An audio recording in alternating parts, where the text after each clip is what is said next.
After her mom, who was a secret billionaire, died, her husband divorced her to marry her best friend. She was left with nothing but a funeral bill and two people who thought they'd won. What she discovered in her mother's safety deposit box would transform her from grieving widow to corporate executioner. What happened next will make you question everything you think you know about loyalty, marriage, hidden legacies, and the cost of underestimating a woman with nothing left to lose. Viewers, before we dive into this story of strategic revenge, do me a favor. If you love stories about justice, corporate warfare, and powerful women reclaiming their throne, hit that subscribe button right now. Seriously, you don't want to miss how this plays out. Smash that like button, it helps more than you think. And comment below telling me, have you ever been betrayed by someone you trusted completely? I want to hear your stories. Now, let's get into this because Marisol Crossley is about to teach a masterclass in silent power. The fluorescent lights of St. Catherine's Hospital cast everything in a bluish, cold glow. Marisol Crossley sat in the vinyl chair beside her mother's bed, her hands clasped so tightly her knuckles had gone pale, the only outward sign of the storm raging inside her. Outside, the city moved on, indifferent. Inside, time had collapsed into the rhythm of the ventilator, each mechanical breath marking another moment stolen from her mother's life. Naomi Crossley lay beneath white sheets, her once vibrant face now gaunt, her breathing shallow. The cancer had been merciless, 6 weeks from diagnosis to this sterile room. 6 weeks of watching the woman who raised her alone, who worked 2 jobs to keep their lights on, fade into something fragile and unfamiliar. Marisol's phone buzzed against her thigh. She glanced down. Still there? Heading to dinner with Betrayal. She's really going through it. Don't wait up. Marisol stared at the message, her jaw tightening. Not, how is your mother? Not, do you need me? Just a casual notification that he'd be with Betrayal, her best friend since college, while her mother died 20 feet away. She didn't respond. She turned the phone face down and let it rest against her leg, silent. A nurse appeared at the door, her expression practiced but genuine. Ms. Crossley, if you'd like a few moments alone with her, now would be good. Marisol's throat closed. She nodded. Marisol leaned close, taking her mother's cold hand. Mama, I'm here. I'm right here. Naomi's eyes fluttered open, unfocused but searching. Her lips moved around the breathing tube, fighting for words. Safety deposit box, she whispered, each syllable a battle. First National. Box 447. The key, in my jewelry box. Hidden compartment, top drawer. Marisol frowned, leaning closer. Mama, don't worry about paperwork now. Naomi's grip tightened with surprising force. Promise me. You open it. Don't tell Michael. Don't tell Betrayal. Don't tell anyone. The urgency in her mother's failing voice sent ice down Marisol's spine. I promise, Mama. Naomi's eyes softened, a ghost of her old smile crossing her lips. My smart girl. You're stronger than you know. When the storm comes, you don't bend. You break them. Mama. I love you, baby. Make them remember who you are. The machine screamed. Doctors rushed in. Marisol was moved aside, pressed against the wall as they worked with controlled urgency. But she already knew. She could feel the shift in the air, the way silence settles when a door closes for the last time. At 2:34 a.m., Naomi Crossley, age 56, was pronounced dead. Marisol stood outside the hospital in the rain, numb. The world felt muted, like she was watching herself from behind glass. She drove home alone, Michael hadn't answered his phone. When she opened the door to their apartment, she found him on the couch, scrolling through his phone, a glass of whiskey sweating on the coffee table. Sports highlights flickered on the TV. He glanced up. Oh. She's gone? Marisol stood frozen in the doorway, rain dripping from her coat onto the hardwood floor. Michael exhaled, setting his phone down. I'm sorry, babe. I know that's hard. He paused, took a sip of his drink. We'll figure out the funeral stuff tomorrow. I'm beat. That was it. No embrace. No tears. Just logistics.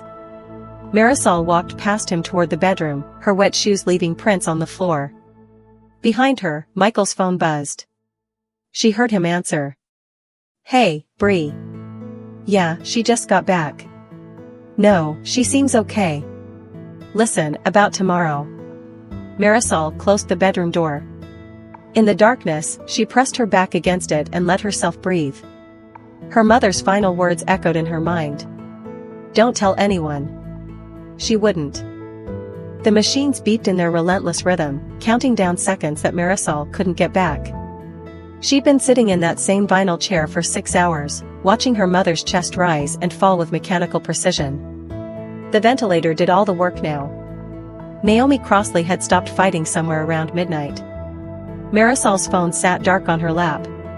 She'd called Michael 4 times. The first 3 went to voicemail. The 4th, he'd answered with traffic noise in the background and told her he had a work thing he couldn't get out of. A work thing. At 1 in the morning. She hadn't bothered calling again. The hospital felt like a tomb, sterile white walls, the chemical smell of disinfectant barely masking something darker underneath. Death had a smell. Marisol had learned that over the past 6 weeks. It clung to the hallways, settled into the furniture, became part of the air you breathed.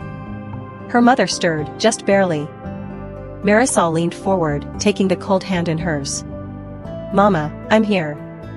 Naomi's eyes opened, glassy and unfocused. Her lips moved around the breathing tube, fighting to form words. Marisol pressed closer, her ear nearly touching her mother's mouth. "First National Bank," Naomi whispered, each word a labor. "Box 447. The key is, jewelry box. Top drawer, hidden panel." "Mama, please, just rest." "No." The word came out sharp, almost angry. Naomi's fingers tightened around Marisol's wrist with surprising strength. "Listen. You open it. 3 days after I'm gone. Not before." Her breathing rattled, wet and desperate. "Don't tell Michael. Don't tell anyone. Promise me." Marisol's throat burned. "I promise." "Good girl." Naomi's grip loosened, her eyes softening. "You're stronger than you know, baby. Stronger than I ever was. When they come for you, and they will come, you show them who you really are." "Who's coming?" "Mama, what are you?" But Naomi's eyes had already closed. The monitors began their urgent screaming. Nurses rushed in, moving Marisol aside with practiced efficiency. She stood pressed against the wall, watching them work, knowing it was already over. You could see it in their faces, the shift from urgency to ritual. At 2:34 a.m., a doctor she didn't recognize turned to her with that look, that soft professional sympathy that meant the world had just changed forever. "I'm sorry for your loss." Marisol heard herself say thank you. Heard herself answer questions about funeral homes and organ donation and next of kin. Her voice sounded far away, like it belonged to someone else. When she finally walked out of the hospital, the rain had started. Not a drizzle, but a downpour that soaked through her coat in seconds. She stood under the awning, watching water cascade off the edge, and realized she had nowhere to go. Home meant Michael, probably asleep, probably annoyed she'd wake him with bad news. Her phone buzzed. A text from Betrayal, "Thinking of you, babe. Here if you need anything. Red heart." Marisol stared at the message, then at the rain, then back at the message. She deleted it without responding. The rain hammered down. Somewhere above, thunder rolled. Marisol stepped out from under the awning and let the storm take her, walking to her car with her mother's final words echoing in her mind like a prophecy. "When they come for you, you show them who you really are." She would. The funeral was small. Smaller than Marisol expected. A handful of faces she didn't recognize, women from her mother's cleaning jobs, a couple from the building, the pastor who'd never met Naomi but spoke about her with generic warmth anyway. They filed past the casket with practiced sympathy, their condolences blending into white noise. Michael stood beside her in a black suit he'd complained about buying, checking his phone every few minutes. When people approached, he played the role, supportive husband, hand on her lower back, nodding solemnly. The moment they turned away, his thumb was scrolling again. Brielle sat in the third row, dabbing at her eyes with a tissue. She caught Marisol's gaze once and offered a sad smile. Marisol looked away. The whole thing lasted 40 minutes. Afterward, people clustered near the reception table with its sad arrangement of store-bought cookies and coffee in styrofoam cups. Marisol stood alone by the casket until the funeral director gently suggested it was time. That night, Michael went out. "Guys' night," he said, kissing her forehead. "You should rest. Maybe Brielle can come over." Marisol waited until his car pulled away before going to her mother's bedroom. The jewelry box sat on the dresser where it always had, a wooden thing with a ballerina that no longer spun. Marisol opened it, seeing the same costume earrings and tangled chains she'd seen her whole life. Nothing valuable. Nothing worth hiding. She lifted the velvet lining of the top tray. Nothing. Then she remembered, top drawer. She pulled the entire box toward her, flipping it over. There, pressed into a groove in the base, was a small panel. She pried it loose with her fingernail. A key fell into her palm. Small, brass, with a number stamped on it, 447. 3 days, her mother had said. Marisol looked at the calendar. Today was day 3. First National Bank opened at 9. Marisol was there at 8:47, waiting outside with the key clutched in her fist. A security guard let her in early, and she was led to a private room in the vault. Box 447 was larger than she expected. The attendant left her alone. Marisol opened it. Inside were documents. Dozens of them. Stock certificates. Property deeds. Legal papers with names she didn't recognize, holdings, trusts, accounts. And beneath it all, a letter on cream-colored stationery, her name written across the front in her mother's elegant script. Her hands shook as she unfolded it. My dearest Marisol. If you're reading this, I'm gone, and you're about to discover that the woman who raised you was not the woman I was born to be. My real name is Naomi Margaret Richardson. I am the sole heir to the Richardson manufacturing fortune, $2.7 billion as of this writing. I left that world at 22, pregnant with you, running from a family that saw wealth as a weapon. I wanted you to have something they could never understand, a life built on your own strength, not inherited privilege. I worked those jobs not because I had to, but because I wanted you to see what real work looks like. What real character costs. Now that I'm gone, it's yours. All of it. Not because you need it, but because you earned it by becoming the woman you are, someone who doesn't need money to have worth. Use it wisely. Use it ruthlessly if you must. And remember, they only see what you show them. Show them nothing until you're ready to show them everything. Forever your mother, Naomi. Marisol read it twice. Then 3 times. Her mother who'd worked doubles at the hospital, who'd clipped coupons, who'd apologized for not being able to afford the school trip to Washington, had been a billionaire. She looked at the documents again. Property holdings in Manhattan, Miami, London. Stock portfolios in blue-chip companies. Trust funds. Investment accounts. All in her name now. Marisol sat in that vault for an hour, the papers spread before her like a roadmap to a life she'd never imagined. When she finally left, she wore the same coat, carried the same purse, drove the same car. But everything had changed. Michael texted while she was driving, Brielle and I grabbed lunch. Want us to bring you something? Marisol stared at the message. Then she smiled. The law offices of Hartwell and Associates occupied 3 floors of a Manhattan high-rise with views that made the city look like a toy model. Marisol sat across from Harrison Hartwell himself, a silver-haired man in his 60s who'd been managing her mother's estate for 30 years. Your mother was remarkably disciplined, he said, sliding another portfolio across the mahogany table. She never touched the principal. Every property acquisition, every stock purchase, all funded through returns on the original inheritance. The $2.7 billion you see here is entirely self-generated wealth. Marisol scanned the documents, her mind struggling to process the numbers. Real estate holdings across 4 continents. Controlling shares in a pharmaceutical company, a hotel chain, 2 tech startups that had gone public.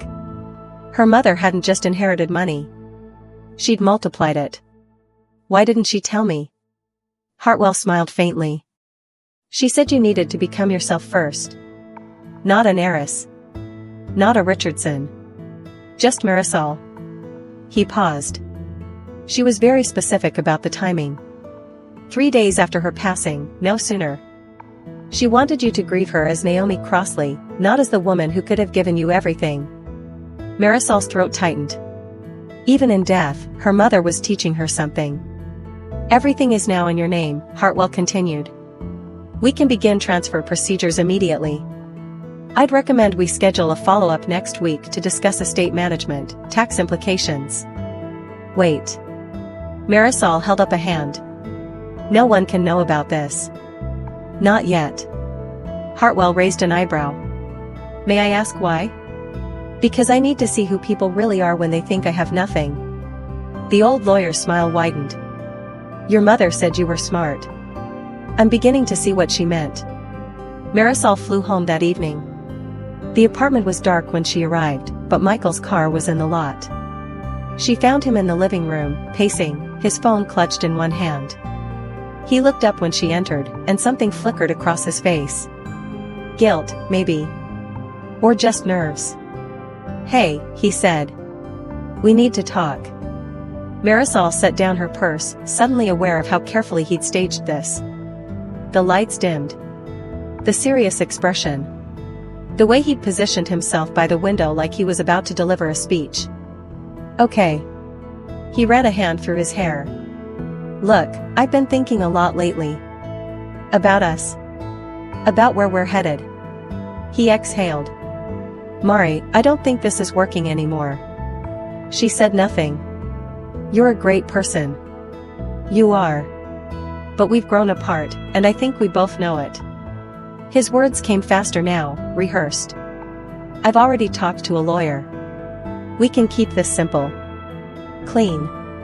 You can have the apartment for now, and I'll take the car. We split everything else 50-50. Marisol watched him, her face carefully neutral. Is there someone else? What? No. This isn't about, he stopped himself. This is about us not being right for each other anymore. When did you figure this out? It's been building for a while. How long? Michael shifted his weight. Does it matter? She let the silence hang there, watching him squirm. Then she saw it, his phone screen lit up on the arm of the couch. A text notification. From Brielle. Did you tell her yet? Marisol's blood went cold. Not from shock. From clarity. You're right, she said softly, letting her voice crack just a little. We're not right for each other. Relief washed over his face. So you'll sign the papers? When do you need them? My lawyer can have them ready by Friday. Marisol nodded slowly, wrapping her arms around herself like she was holding herself together. Michael stepped forward, almost reached for her shoulder, then thought better of it. I'm going to stay at Jake's tonight. Give you some space.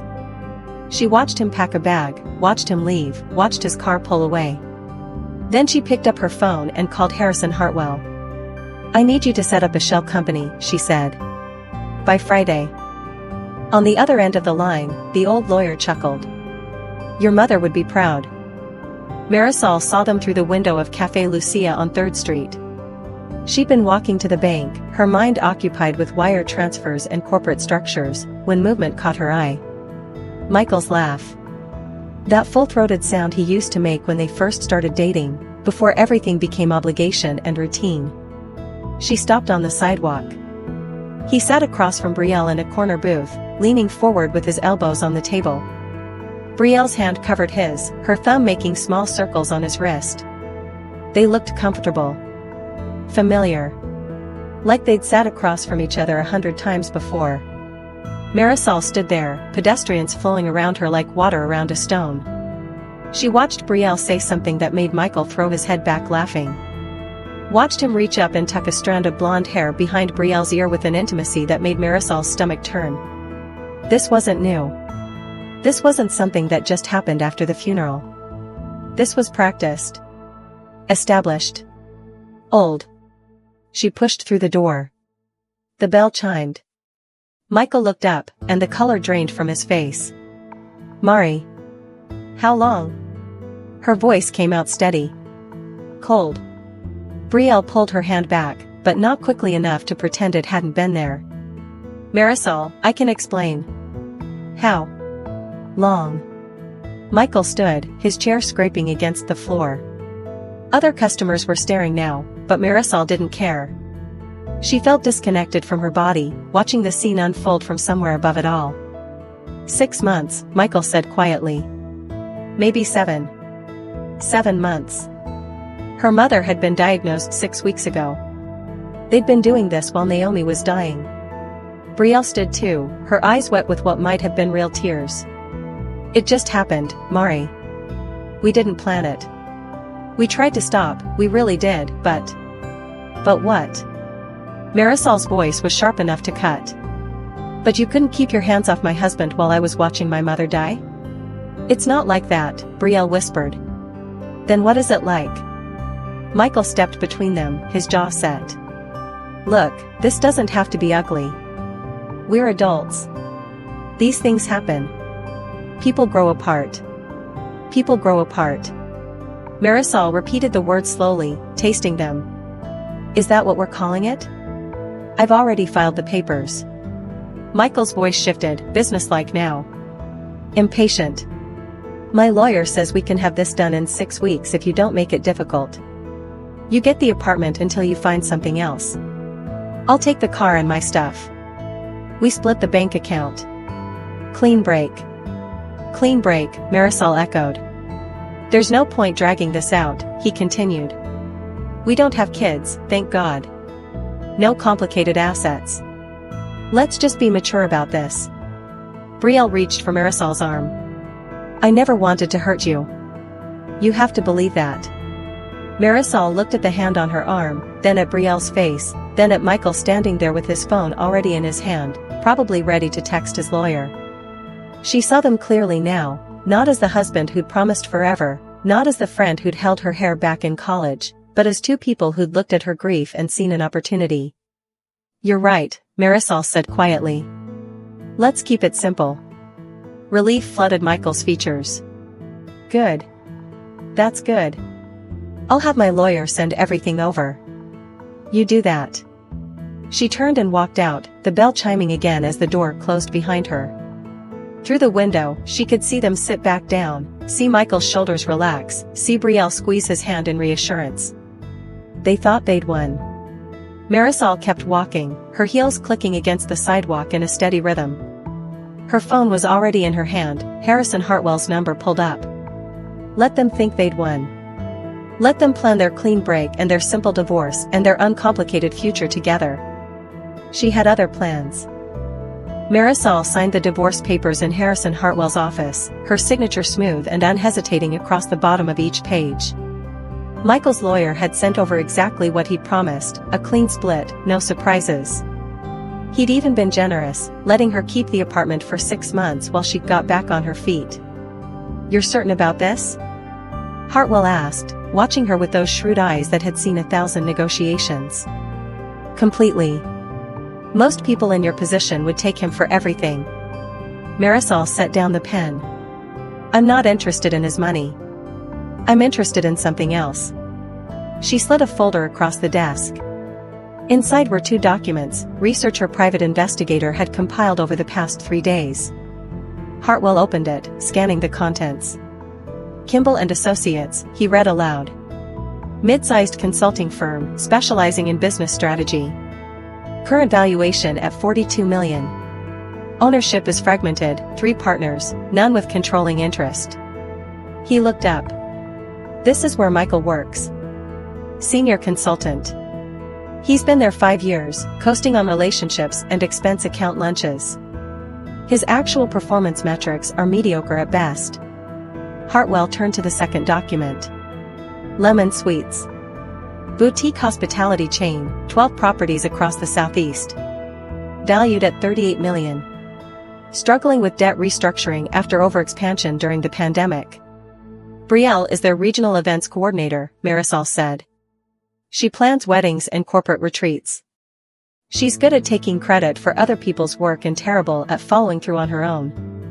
Hartwell leaned back in his chair, a slow smile spreading across his face.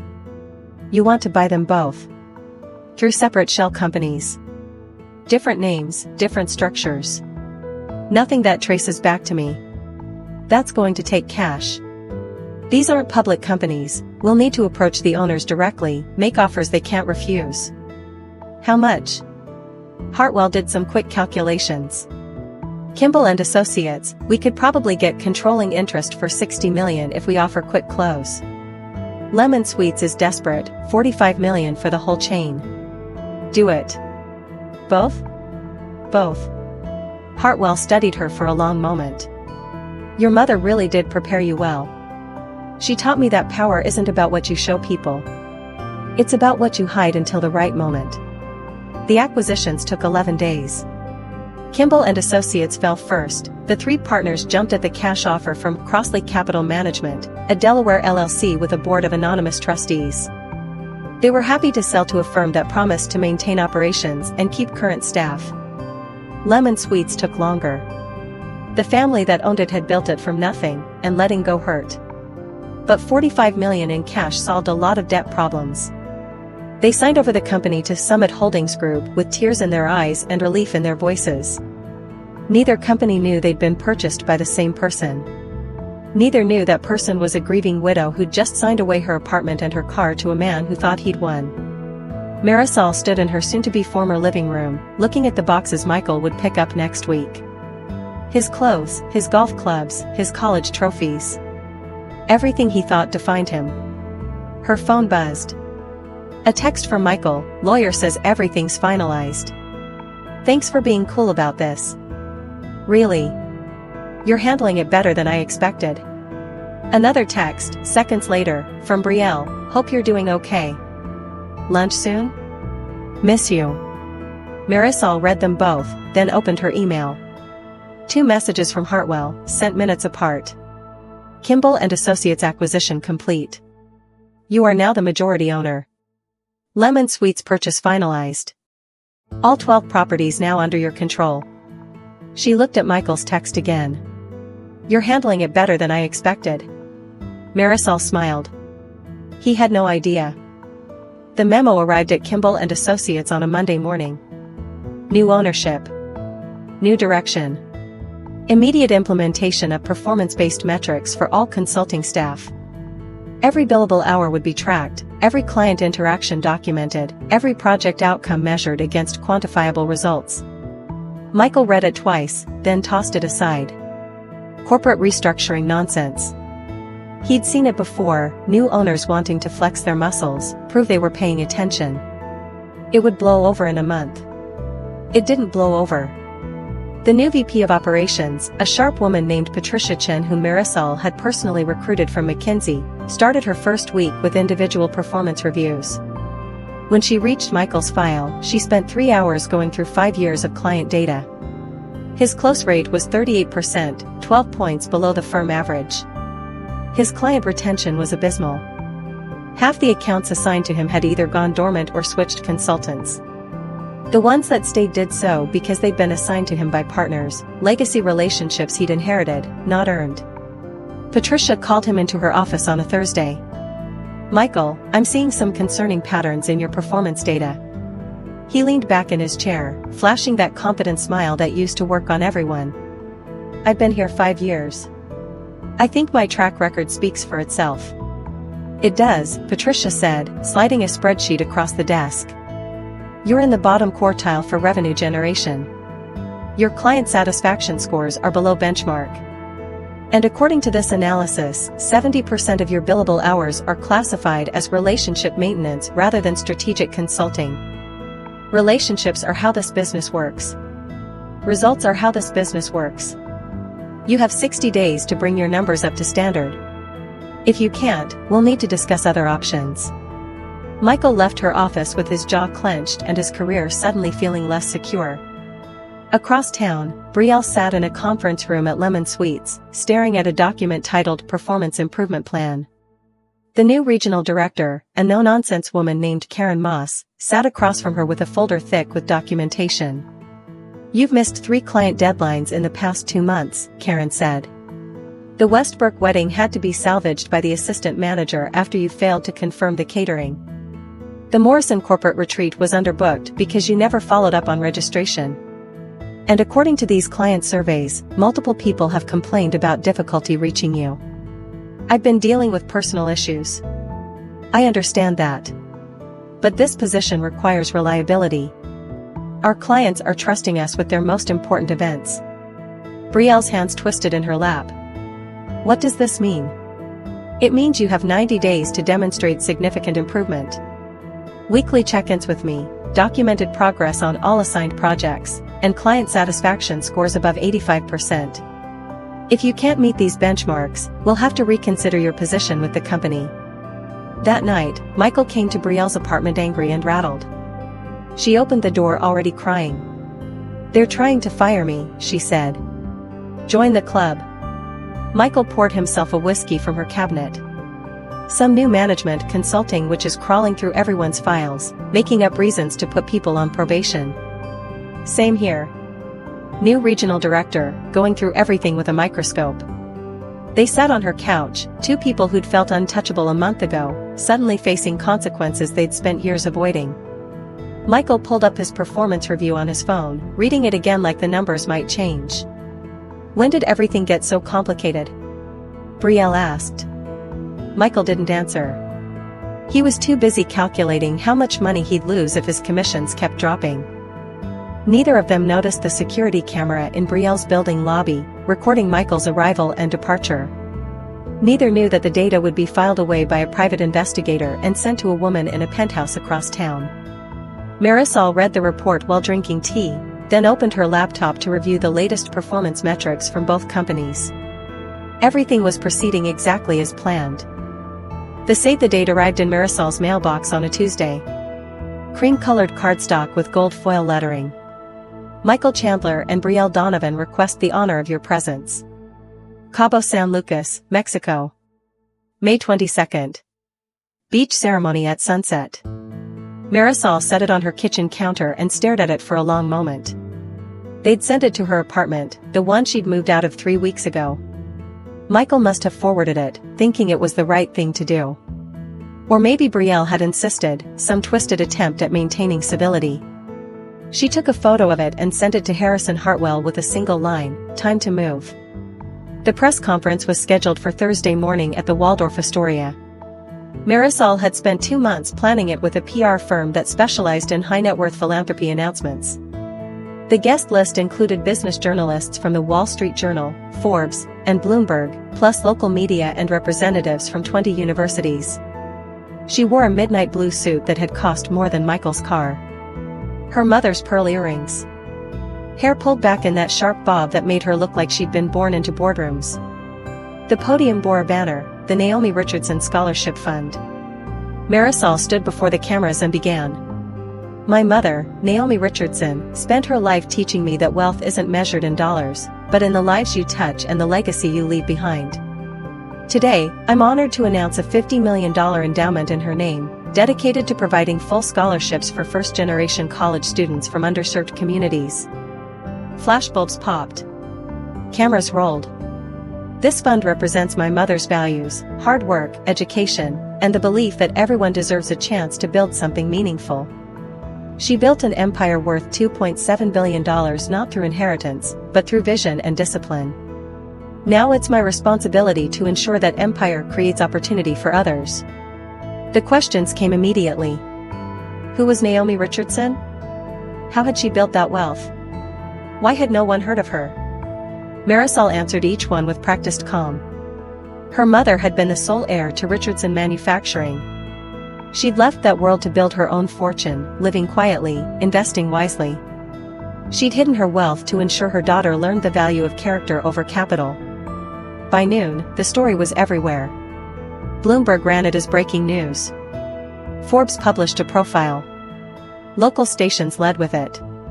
The headline was irresistible: "Secret billionaire dies, leaves fortune to daughter who didn't know." Michael saw it on his phone during a client meeting. He excused himself, went to the bathroom, and read the article 3 times. The photo of Marisol at the podium, poised and powerful. The numbers. The timeline. The revelation that she'd inherited everything 3 months ago. 3 months ago. Right after the funeral. Before the divorce. He called Brielle. She was already crying. Did you see it? I'm looking at it right now, Michael said, his voice hollow. She's worth $2.7 billion. We divorced her for nothing. Brielle's voice cracked. We left her with nothing, and she was sitting on billions. She knew, Michael said slowly. When I asked for the divorce, she already knew. They sat in silence on the phone, the weight of it settling over them like concrete. They'd thought they were trading up, leaving the struggling widow for a fresh start. Instead, they'd walked away from a fortune to struggle through performance improvement plans and declining commissions. The wedding, Brielle whispered. Michael, how are we going to pay for Cabo? Michael didn't answer. He was staring at another headline that had just appeared. Mystery buyers shake up consulting and hospitality industries. Kimball and Associates, Lemon Sweets under new ownership. A cold feeling was spreading through his chest. Brielle, he said quietly. When exactly did your company get new management? 2 months ago. Why? 2 months. Right after the divorce was finalized. I need to go, Michael said, and hung up. He stood in the bathroom of Kimball and Associates, staring at his reflection in the mirror, and felt the first real tremor of fear. The Metropolitan Museum of Art glittered with old money and new power. The annual charity gala drew the kind of people who measured their worth in influence rather than dollars, though they had plenty of both. Marisol arrived alone, stepping out of a black town car in a midnight blue gown that caught the light like water. Cameras flashed. Reporters called her name. She'd become a sensation overnight, the hidden heiress, the philanthropist, the woman who'd turned grief into generosity. The story had legs, as her PR team put it. Everyone wanted a piece of her narrative. She moved through the crowd with practiced grace, accepting congratulations and deflecting questions about her mother with just enough vulnerability to seem human, just enough strength to seem untouchable. Donors wanted to talk about the scholarship fund. CEOs wanted to discuss investment opportunities. Everyone wanted to be close to $2.7 billion. She saw them near the champagne fountain. Michael in a rented tuxedo that didn't quite fit. Brielle in a dress that had probably maxed out a credit card. They stood apart from the crowd, looking like they'd crashed a party they couldn't afford. Marisol caught Michael's eye across the room. Watched his face go pale. Watched him lean toward Brielle and whisper something urgent. Watched them both freeze as Marisol began walking in their direction. Michael. Brielle. Her voice was warm, pleasant. What a surprise. Marisol. Michael stumbled over her name. I didn't know you'd be here. It's my event, she said simply. I'm the primary sponsor. The color drained from Brielle's face. Your event? The scholarship fund announcement was just the beginning. I've committed to funding arts education programs across the city. Tonight's gala is the kickoff. She smiled. But you probably saw that in the program. Michael's hand shook slightly as he set down his champagne. Look, I need to talk to you. About everything. I didn't know about the money. If I'd known. You would have what? Marisol's voice remained pleasant, conversational. Stayed married? Pretended to love me for another few years? That's not fair. Fair. Marisol repeated the word like she was tasting it. You asked for a divorce 3 days after my mother died. You were sleeping with my best friend for 7 months while I watched her waste away. But I'm the one being unfair? Brielle's eyes filled with tears. We didn't mean to hurt you. It just happened. Nothing just happens, Brielle. You made choices. Both of you. Marisol's gaze moved between them, steady and cold. You chose to lie. You chose to betray. You chose to walk away thinking I had nothing. We made a mistake, Michael said, desperation creeping into his voice. A terrible mistake. But we can fix this. We can. Fix what exactly? Marisol tilted her head. Your job? Your performance reviews? The fact that you've been coasting for 5 years on other people's work? Michael went very still. What are you talking about? Kimball and Associates. Lemon Sweets. She let the words hang in the air. You wanted to know who the new owners were. Surprise. Brielle made a small sound, something between a gasp and a sob. You've been, Michael couldn't finish the sentence. Evaluating your actual worth? Marisol smiled. Yes. And it turns out you're both exactly as valuable as your performance indicates. Which is to say, not very. This is insane, Michael said, his voice rising. You can't just... I can't what? Hold you accountable? Expect you to actually earn your salary? Her voice remained calm, but something sharp glinted beneath it. You wanted a new life, Michael. You wanted freedom from the boring wife with the dying mother. I just made sure you got exactly what you earned. People were starting to notice the confrontation. Marisol could feel eyes turning their way. Enjoy the gala, she said, her voice returning to that warm, public tone. The champagne is excellent. I made sure of it. She walked away, leaving them standing there, hollow and exposed. Behind her, she could hear Brielle crying softly and Michael trying to process what had just happened. Marisol didn't look back. She had other guests to greet, other conversations to have. The night was young, and she was just getting started. The termination letter arrived at Brielle's apartment on a Monday morning.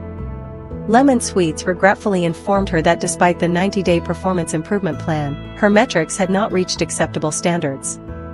Her last day would be Friday. 2 weeks severance. Thank you for your service. She called Michael, but he didn't answer.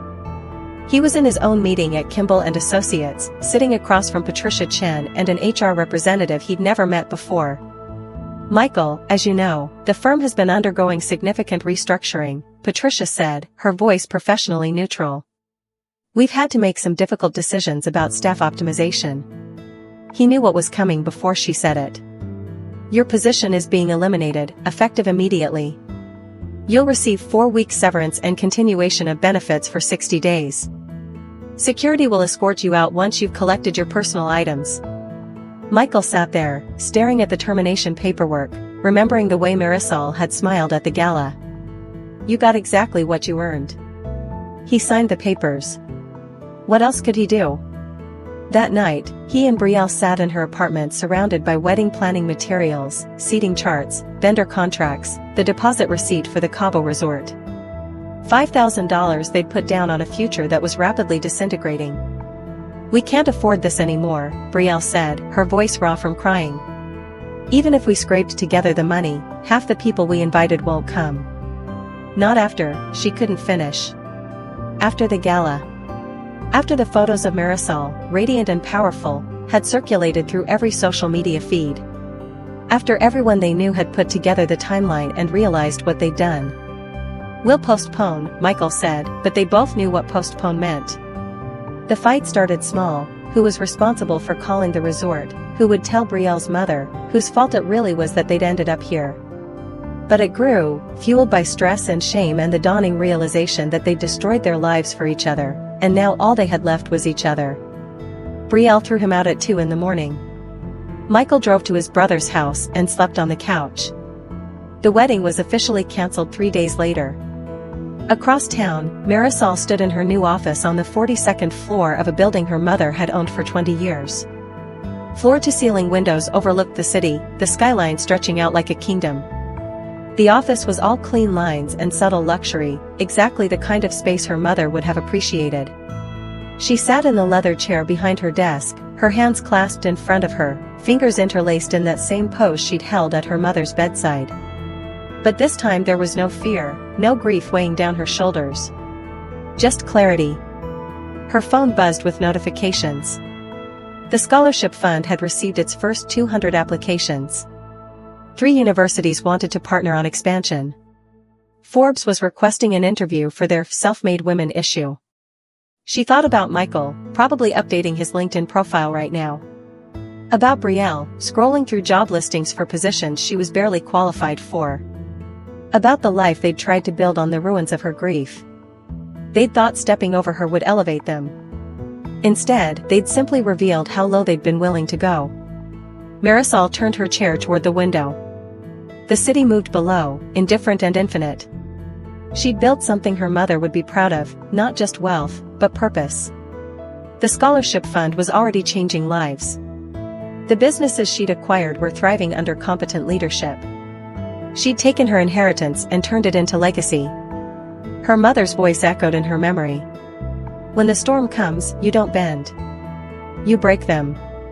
Marisol hadn't bent. She looked at her reflection in the window, a woman in a gray suit, hands clasped, eyes forward. Strong. Unbreakable. Exactly who she was meant to become. The storm had passed. And she was still standing. So that's Marisol's story. From grieving widow to billionaire CEO. From betrayed wife to the woman who owned her betrayer's entire world. Now let me ask you something. You just spent the last however many minutes invested in this story. You were rooting for Marisol. You wanted to see Michael and Brielle get what they deserved. You felt something when she walked into that gala and revealed the truth. But here's the thing, only 3% of you watching right now are actually subscribed to this channel. 3%. That means 97% of you are enjoying these stories for free and then just disappearing without helping the channel grow. If you made it this far, if you stuck with Marisol's journey from that hospital room to that boardroom, then you clearly love this type of content. So why not hit that subscribe button? It's free. It takes 2 seconds. And it actually makes a massive difference in helping me bring you more stories like this. And that like button? Yeah, I see you scrolling past it. Don't think I don't notice. Hitting like tells the algorithm that this story was worth watching, which means more people get to discover it. You want justice for people like Marisol? Then help the story reach people who need to hear it. Drop a comment too. Tell me what you thought. Did Marisol go too far? Was her revenge justified? What would you have done in her situation? I read every single comment, and honestly, that's where the best conversations happen. Because here's the truth, you can watch this story, feel inspired, feel satisfied by the ending, and then just move on with your day. Or you can take 5 seconds to engage, to support the channel, to help ensure that more stories like this get told. The choice is yours. But remember, Marisol didn't get her power by sitting back and doing nothing. She took action. So will you? Subscribe. Like. Comment. Do it now while you're thinking about it, because we both know if you scroll away, you'll forget. Thanks for watching. I'll see you in the next story. And trust me, the next one is even more intense than this.